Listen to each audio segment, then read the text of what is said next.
Informasi populer yang pertama, Kementerian Pertanian mewacanakan membuka keran impor 1 juta ekor sapi perah. Hal ini untuk mendukung program makan bergizi gratis atau MBG oleh Presiden terpilih Prabowo Subianto. Padahal dalam program makan bergizi gratis, susu adalah salah satu menunya. Badan Gizi Nasional akan mulai mengeksekusi program ini mulai 2 Januari 2025. Masyarakat yang menjadi target penerima program itu pun telah disiapkan. Impor 1 juta ekor sapi perah ini diharapkan juga mendukung upaya swasembada susu di dalam negeri. Sebab hingga saat ini RI masih mengandalkan setidaknya 80% pasokan susu impor. Karena ketergantungan impor susu ini diperkirakan bakal butuh dana setidaknya 36 triliun rupiah. Angka ini mengacu pada data BPS yang menunjukkan tahun 2023 impor susu mencapai 287.970 ton, memakan biaya 921,42 juta dolar Amerika Serikat. Jika untuk memenuhi 733.768 ton kebutuhan susu gratis MBG, maka pemerintah harus menyediakan dana sekitar 2,34 miliar rupiah atau setara 36,75 triliun rupiah pada tahun 2025.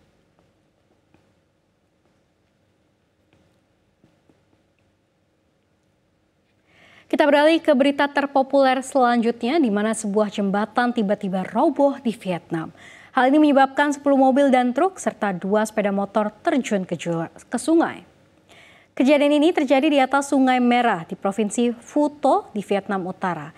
Kala itu topan Yagi, badai terkuat Asia, tengah menghantam negeri itu. Sebuah video memperlihatkan bagaimana kejadian tersebut, di mana ada sebuah motor yang terekam melintas bersama sebuah truk. Namun tiba-tiba truk tersebut terperosok jatuh berbarengan dengan jembatan yang runtuh. Beruntung pengendara sepeda motor di rekaman tersebut masih selamat. Adapun berdasarkan laporan, beberapa orang ditarik dari air dan dibawa ke rumah sakit, tetapi setidaknya 10 orang masih hilang.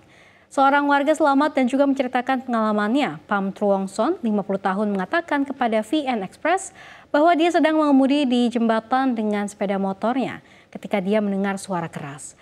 Bukan hanya di Provinsi Phu Tho, bus membawa 20 orang juga tersapu ke sungai yang meluap di Provinsi Pegunungan Cao Bang pada Senin. Media pemerintah mengatakan 4 jenazah ditemukan dari bus dan 1 orang berhasil diselamatkan dalam keadaan hidup, tapi yang lainnya masih hilang.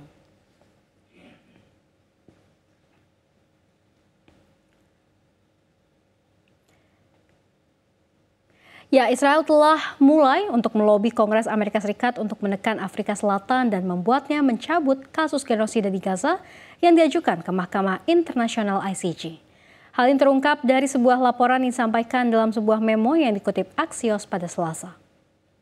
Dalam laporan memo tersebut, Israel mendorong agar AS mau menekan Afrika Selatan yang mengajukan gugatan genosida terhadap Tel Aviv. Israel menyebut akan ada konsekuensi yang fatal bila Washington tidak membantu negeri Zionis, utamanya terkait dengan perkembangan gerakan anti-Israel. Para diplomat Israel juga meminta Washington untuk mendorong kebijakan yang menargetkan AFSL di tingkat negara bagian dan federal. Hal ini untuk membuat kebijakan AFSL yang dianggap anti-Israel terus dapat menjadi bahan pembicaraan masyarakat negeri Paman Sam. Namun menurut Axios, hal ini tidak mungkin, karena AS ingin mempertahankan hubungan dengan AFSL untuk melawan pengaruh dari Rusia dan China. Diketahui Pretoria bersama Moskow dan Beijing berada dalam Fakta Perdagangan BRICS Plus dengan India dan Brasil serta sejumlah negara lain.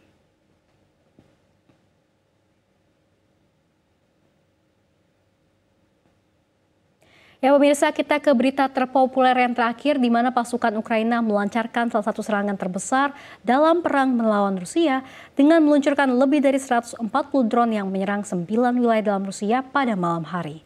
Serangan ini menandai salah satu serangan terbesar yang dilancarkan Kiev selama perang berlangsung.